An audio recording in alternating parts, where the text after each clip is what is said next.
젠틀맥스 프로 같은 경우에는 이제 두 가지 파장대를 사용해요. 우리가 제모를 할 때도 1064 파장대와 75 나노미터 파장 두 가지를 사용해서 다양한 깊이의 모근을 파괴를 하듯이 색소 치료에 있어서도 두 가지 레이저를 잘 쏴줄 수가 있어요.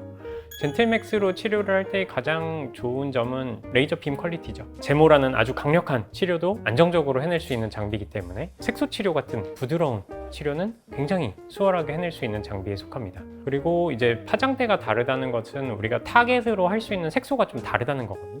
그래서 다양한 깊이에 있는 색소를 골고루 타격을 해줄 수 있다는 것도 장점이 될 수 있을 것 같고요. 좀 진피층의 난치성 색소 병변 같은 경우는 우리가 피코 레이저로 굉장히 짧게만 때려서는 경과가 더딘 경우가 많아요. 그럴 때는 젠틀맥스 같은 롱펄스를 이용해 가지고 조금 더 강하게 때려주기도 하고요. 근데 이제 그 강하게 때려줄 때 우리가 이제 DCD 가스라는 냉각 장비를 이용해서 주변 피부 조직에 데미지를 가장 덜 주면서 치료를 할 수 있다는 그런 강점이 있을 것 같습니다. 두 가지 파장대 이용해서 이제 표피부터 진피까지 다양한 색소를 케어할 수 있다. 그리고 진피층 재생을 갖다 유도를 할 수 있기 때문에 색소가 생성되는 그런 기본 베이스를 조금씩 개선시켜 줄 수 있는 장점이 있다. 그리고 피부의 자극감을 가장 적게 줄 수 있다라는 그런 장점이 같이 보일 수 있을 것 같습니다. 레이저를 비롯한 이제 각종 에너지를 우리 피부 속에 쪼이게 되면 피부 속에서는 이제 콜라겐 합성을 같이 유도를 할 수 있거든요. 콜라겐 합성 유도와 진피층 개선을 갖다가 도와줄 수 있는데 그 과정과 동시에 확장되어 있는 혈관들을 다소 수축시켜 줄 수 있는 그런 부수적인 효과도 있어요. 그래서 홍조 완화뿐만이 아니고 약간의 탄력 개선 효과 그리고 피부 진정 효과도 같이 보일 수 있는 뛰어난 장비입니다. 제네시스를 이용을 해서 피부 탄력 관리를 꾸준히 하시는 분들도 있어요.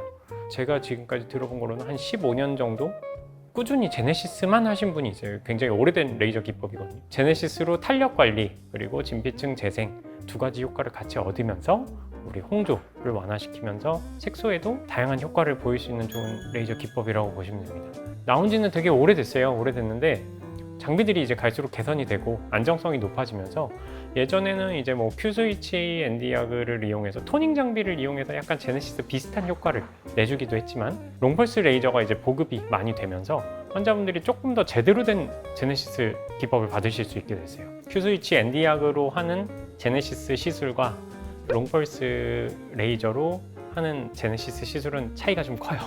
차이가 좀 큰데 효과도 그만큼 크게 생각을 하시면 되고요. 제네시스만 하셨을 때는 그것도 저는 한 3-4번 정도는 꾸준히 해보시라고 말씀을 드립니다. 그 조금 덜 예민하신 분들 같은 경우에는 우리가 한두 번 시술로는 충분한 만족감을 못 느끼시는 분들이 많아요. 제네시스도 그렇고 토닝도 그렇고. 근데 이게 누적해가지고 결과를 만들어내는 레이저 시술이다 보니까 이제 한 3-4번 정도면 그래도 예전하고는 좀 바뀌었다. 그래서 중간에 이제 사진 체크를 다시 해보면은 개선된 거를 느끼시고 꾸준히 더 열심히 관리를 하시는 분들도 많습니다. 색소 치료는 그렇게 많이 아프지 않아요. 특히나 제네시스 모드 같은 경우는 여자분들은 거의 통증이 없고요.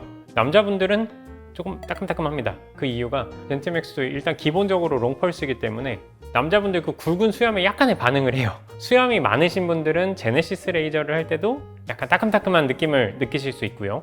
여자분들은 뭐 굵은 솜털이 있으신 분들은 그렇게 많지 않지만 솜털이 있으신 부분은 살짝 따끔한 느낌은 있지만 보통은 따뜻한 느낌이 많이 듭니다 라고 말씀을 하시곤 합니다. 그래서 여자분들한테는 통증 걱정하지 마시라 그러고 남자분들 중에서도 이제 수염이 좀 있으신 분들은 조금은 따끔하실 수 있지만 최대한 덜 불편하시도록 도와드린다고 말씀을 드려요. 근데 이제 우리가 약간 진피층 색소 병변을 치료할 때 좀 강한 레이저를 사용하게 되면은 그때는 이제 DCD 가스, 쿨링 가스를 이용해 가지고 충분한 냉각을 동반해서 치료를 하기 때문에 살짝의 따끔한 느낌은 있어도 심한 통증을 느끼시지는 않습니다. 레이저로 이제 약간이라도 피부를 갖다가 자극을 시켜놨기 때문에 그걸 빨리 진정을 시키는 게 중요해요. 다만 제네시스 레이저나 고주파 관리 같은 경우에는 우리가 그걸 억지로 시키려고는 하지 않습니다. 그래서 초음파 관리나 소노 관리, 진정 연고나 이런 것들을 간간히 사용하기도 하고 시트팩 같은 것을 올릴 때는 차갑게 하지 않은, 쿨링되지 않은 시트팩을 이용하고 있습니다. 그리고 추후에 당연히 보습은 열심히 해주셔야 되고 필요하다면 진정 연고 같은 것을 약간 사용할 수도 있고요. 안 그래도 약간의 자극을 받은 피부에 이제 자외선이라는 자극을 더할 필요는 없기 때문에 선크림 같은 것도 충분히 도포를 해드리고 있어요. 저는 지금까지 젠틀맥스 프로를 사용함에 있어서 아쉬움을 느낀 적은 아직 없거든요. 이제 좀 더 강한 출력을 내줄 수 있고 조금 더 시술 시간을 줄일 수 있고 이러한 게 지금 가장 큰 차이라고 저는 생각을 하는데, 지금 저희 젠틀맥스 프로의 출력도 다 못 써요. 실제로 화상 이염이나 이런 것 때문에 이제 충분히 강한 에너지를 쏘더라도 지금 저희 레이저의 그런 한계를 테스트할 정도를 아직 느끼지 못했고, 저희 병원은 이제 공장형이라기보다는 환자분 한 분 한 분 굉장히 꼼꼼하게 통증까지 이제 조절을 하면서 천천히 시술을 하고 있기 때문에 굳이 짧은 시술 시간이 저희한테는 큰 메리트는 없어서 아직은 장비의 변경을 고려하고 있지는 않습니다. 그렇기 때문에 뭐 색소 치료에 있어서도 약간의 차이가 뭐 있을 수도 있겠지만, 아직까지 제가 만나는 환자분들의 색소 변경 같은 경우에는 굳이 요하지 않는 경우가 좀 있는 것 같습니다.